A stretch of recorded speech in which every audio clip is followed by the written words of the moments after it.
60, a explosão do crescimento econômico e da liberação sexual.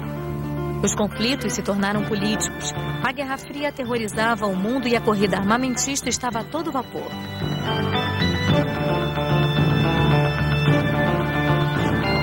Em Nova York, Andy Warhol inventou a pop art.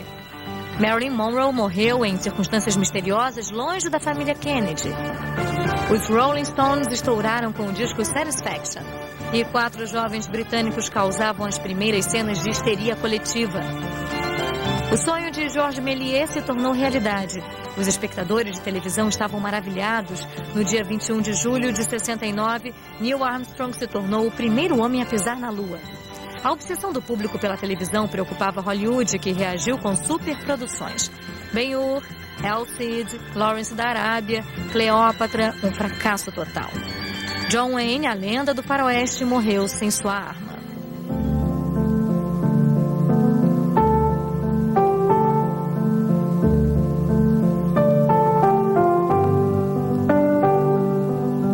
Dois filmes resumem as tumultuadas vidas de Richard Burton e Elizabeth Taylor. 2 filmes que eram o extremo oposto um do outro. O primeiro promoveu o encontro do casal. 2 estrelas no auge da fama numa superprodução que durou 2 anos, custou mais de 37 milhões de dólares, foi filmado em vários lugares do mundo e usou milhares de figurantes. O outro revelou a vida privada de um casal à beira do desespero. 4 atores lutavam para sobreviver nesse filme intimista, filmado à noite com a câmera na mão. Na época das filmagens, eles viviam juntos há 5 anos. Todos sabiam que o filme lembrava a vida do casal. Todos, menos eles. 2 filmes, 2 formas de entendermos o relacionamento entre Richard Burton e Elizabeth Taylor. I know that I always fascinated others. No doubt because of my black hair and violet eyes. That wasn't all I inherited from my parents. My mother, a former actress, married my father, an art dealer, who had just moved to England. That's when I arrived, a quiet little girl who learned good manners in the land of scones and tea at 5 o'clock. But the danger of war was looming, and we moved to the United States, to Los Angeles, California. What a change. No more fog or cold weather. No more nannies, social conventions, and rules to follow. Here, it was the country of leisure. Well, that is what I thought, until the day a friend of the family suggested I do a screen test. Would the big bosses of Universal Studios fall for my pretty eyes? I, in any case, didn't have any doubts about it, and I began my career as a child star in 1942. 4 years later, MGM hired me under contract while I was still only 15. I got the main part in Courage of Lassie. It was in this sylvan setting that Kathy first saw Bill, and with the passing days, the bonds of affection between them grew stronger. It's a very odd feeling. But he came back, a killer. He heard the call of the wild and answered.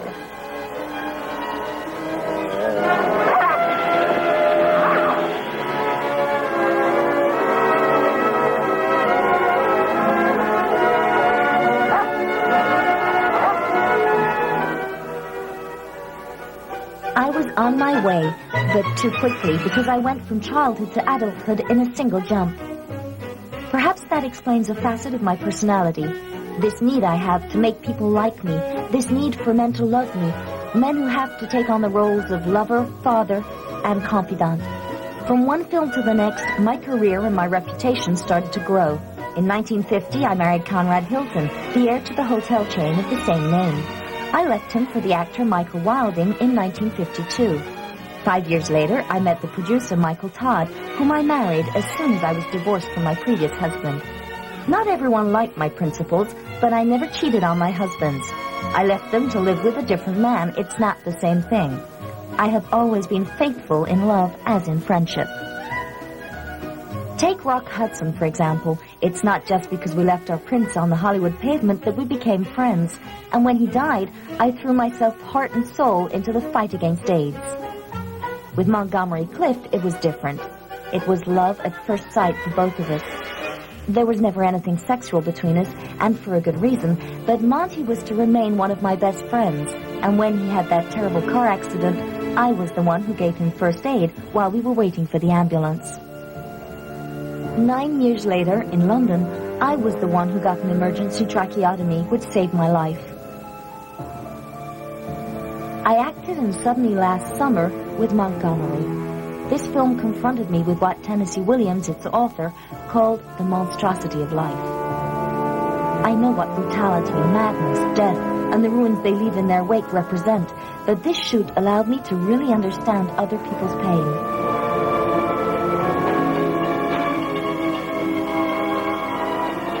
I was not the only one to have been marked by this experience.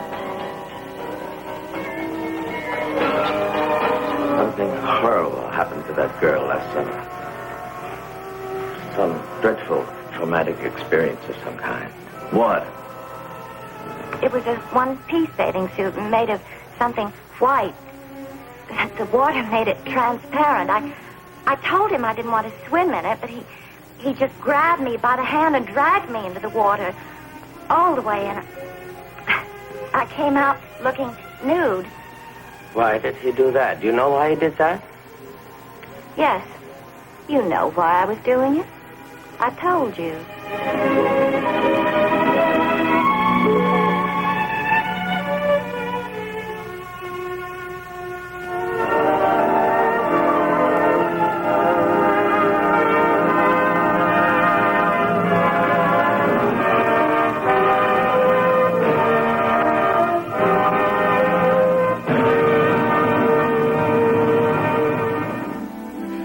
I never really thought about it, but for Elizabeth and me, things were never really easy. When I came into the world in that small village, whose name is impossible to pronounce if you don't speak Welsh, my mother had already given birth to 12 children. She died 2 years later after giving birth to my youngest brother. My father, whose full name is Dick Buck Jenkins, lost interest in living and stopped working in the mine. He spent his days drinking, but he still had the presence of mind to leave us in the care of Cecilia, my big sister. Wales is a strong country, violent and beautiful at the same time. The climate is harsh and wild, full of lightness given to its inhabitants. At an early age, I already resembled my country. When I was 8, I was smoking and drinking beer. I was the little tough guy in the neighborhood, until the day I happened to have a new teacher at school, Meredith Jones. He taught me Greek and Latin, and at the same time he founded a sports club to play rugby. I discovered a passion for languages and for this sport, which were never to leave me.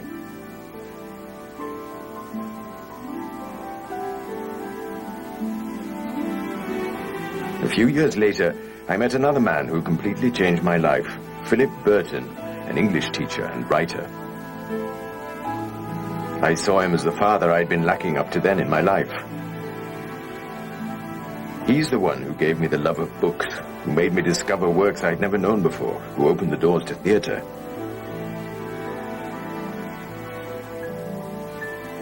It's thanks to him that I became what I am. And if you really want to know everything, Richard Jenkins became Richard Burton in tribute to this extraordinary man. He even made an adoption request so that I could get into the Royal Air Force.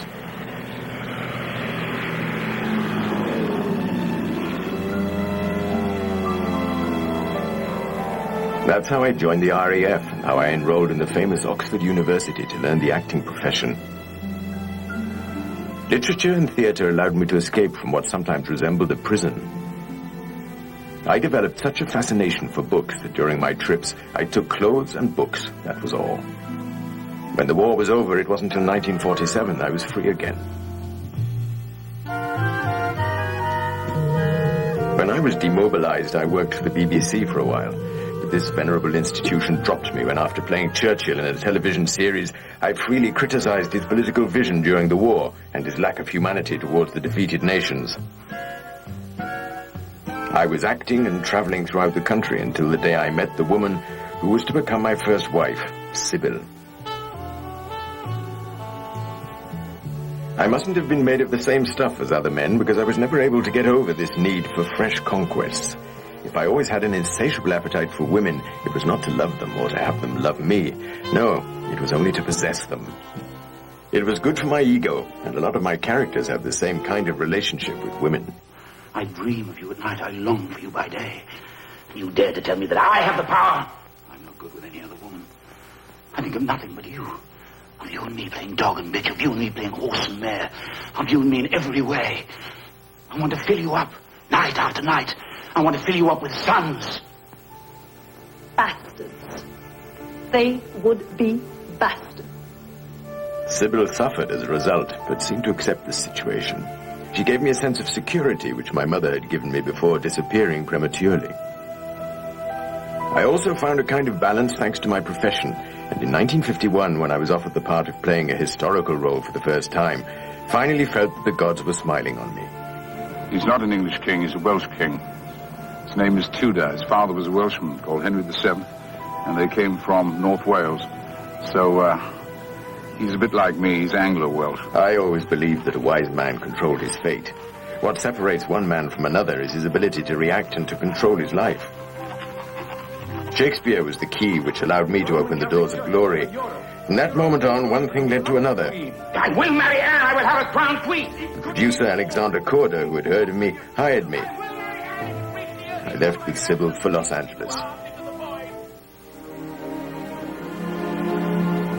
During one of those interminable evenings in the sumptuous residence of a Hollywood producer, Richard ran into me for the first time. I made as if I hadn't noticed him, whereas he was the talk of the party. Neither of us made the first step. It wasn't our style. I left the party feeling a little sad without really knowing why. I quickly got my smile back because I was cast to play Maggie in A Cat on a Hot Tin Roof. I feel all the time like a cat on a hot tin roof. Then jump off the roof, Maggie. Jump off it. I still didn't know Richard, but he's the person that my character's passionate outpourings are directed towards. For the first time, I expressed myself fully in my acting. I don't mind making a fool of myself over you. I was the incarnation of woman in all her contradictions. Feel embarrassed. But I can't live on this way. You agreed to accept that condition. I know I did, but I can't. I was caught in a situation which was both fragile and cruel. Almost a summary of my life with the person I still hadn't met. Marriage goes on the rocks. The rocks are there. Right there. An intimate, revealing story of the conflict within people. Maggie! Maggie, the cat is alive. I'm alive.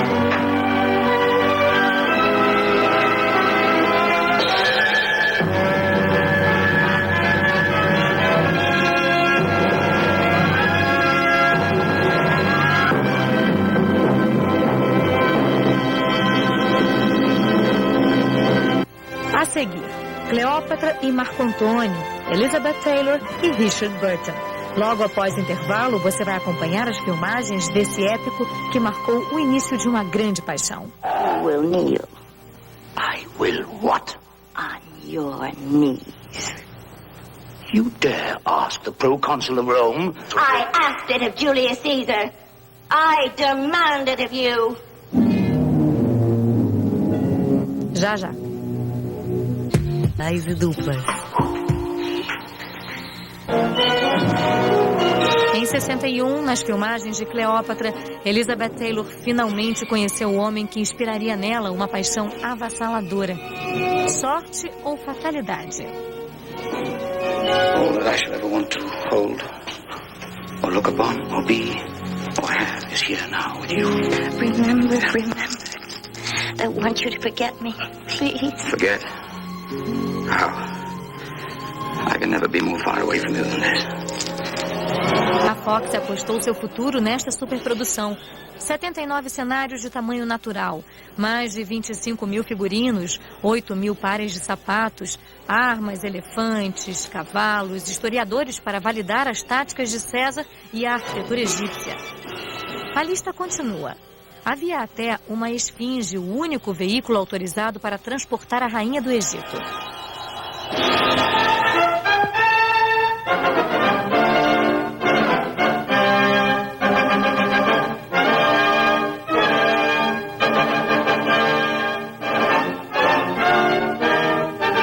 Uma história de poder e conflitos políticos em que a paixão faz até os mais fortes vacilarem.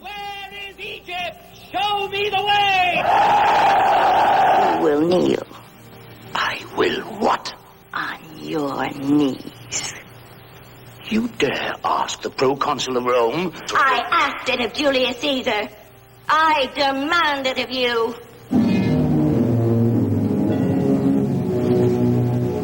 A existência dos dois é resumida nessa história.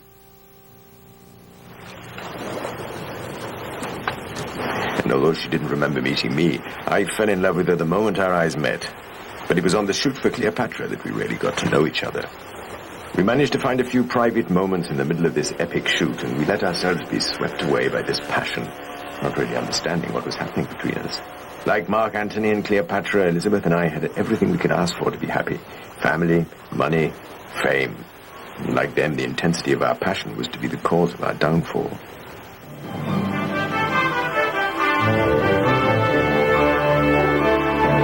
If fate wished to reveal itself to us then, it was perhaps through this film, which, despite the splendor of the sets and accessories, despite the number of extras and the strength of the scenario, was a huge flop.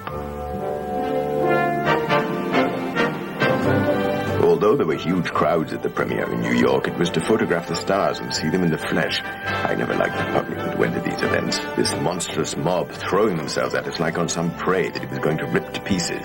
They lose all idea of identity and individuality to become a faceless herd. But it was thanks to this film that I got to know the real Elizabeth Taylor. It is impossible to describe what happened between us. For the first time, I felt that there was something unique and rare about this relationship. But living a passion and seeking happiness sometimes seemed irreconcilable. Both of us found in the other an ego to match his or her own. When John Huston offered Richard the part of Pastor Shannon in The Night of the Iguana, I had a premonition of what our story could have been. The scenario was adapted from a Tennessee Williams novel and could have been completely summarized in a phrase uttered by Richard. They all want to tie men up and keep them in chains.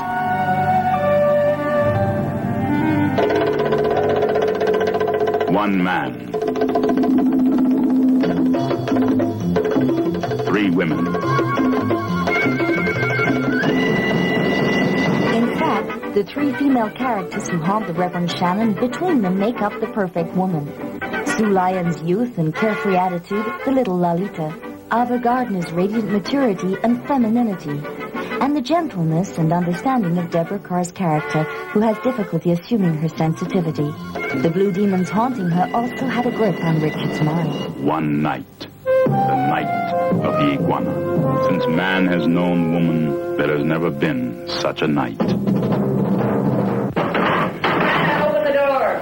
You hear me, Shannon. You've got that child in there. You're through, Shannon. I'll see to that. When I finish with you, there won't be any place left to hide. Why did they lock you out? For conduct unbecoming a man of the cloth. The trouble is, Shannon, I caught the vibrations between you two. Here, please, let me help. Let me take it off. I got to break the chain.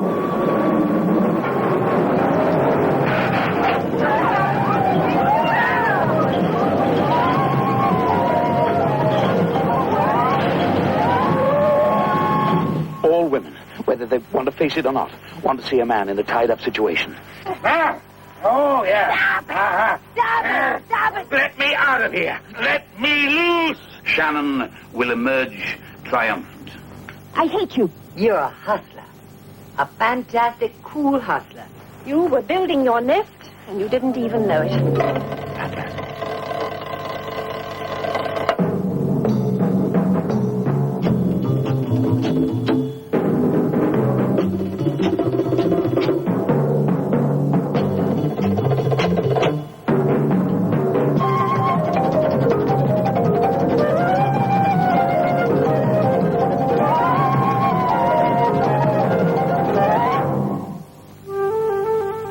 Since man has known woman, there has never been such a night.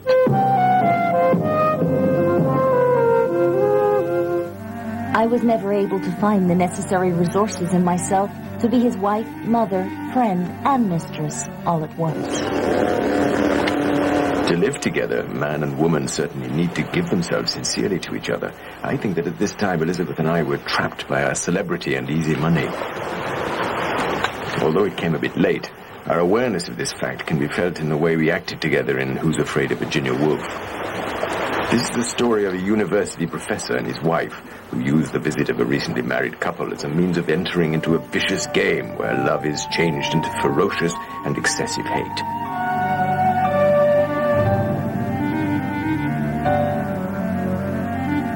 The subject of their dead child is only a pretext to bring their unhappiness and their guilt to the surface. The shoot was exhausting. Physically, because we essentially filmed at night, and psychologically, because Elizabeth and I had awoken in ourselves what our unconscious had vainly attempted to suppress. The fear of the other, the difficulty of accepting yourself, and totally giving yourself. In a way, this film is our philosophical testament. Edward Albee wrote the play, the most acclaimed work by this controversial author. Ernest Lehman wrote the screenplay. He did the same for West Side Story and Sound of Music. Mike Nichols directs. His unbroken series of theatrical triumphs have given him a position without peer or rival. All you have to say is Elizabeth Taylor, Richard Burton, George Siegel, Sandy Dennis. Richard Burton continuou fazendo filmes, principalmente para arcar com seus gastos suntuosos. Os 5 casamentos consecutivos não lhe deram a estabilidade que procurava, mas seu amor pelos filhos, a consciência de sua identidade galesa e de suas raízes permitiram que ele lidasse com a dualidade de sua personalidade. Ele dizia que todo ator precisa ter uma tendência natural à esquizofrenia e que por trás da maquiagem existe um homem no limite, nas garras de seus próprios demônios que tentam derrotá-lo. Ele fez algumas escolhas equivocadas e seu talento não aparece em todas as suas performances.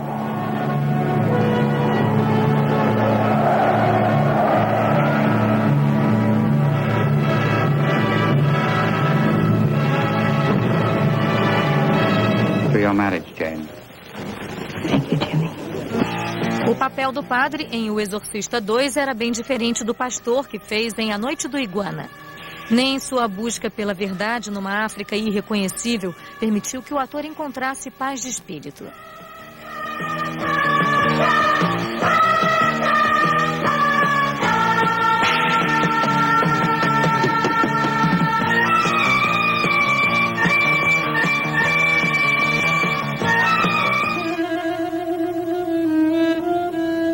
Elizabeth e Richard se divorciaram em 74 e se casaram novamente em 75. No ano seguinte, separaram-se definitivamente.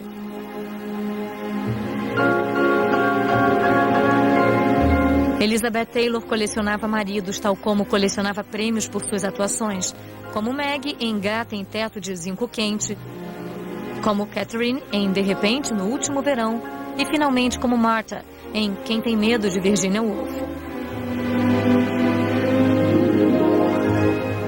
O encontro desta mulher complexa e deste homem de convicções fortes entrou para a história como um filme inacabado.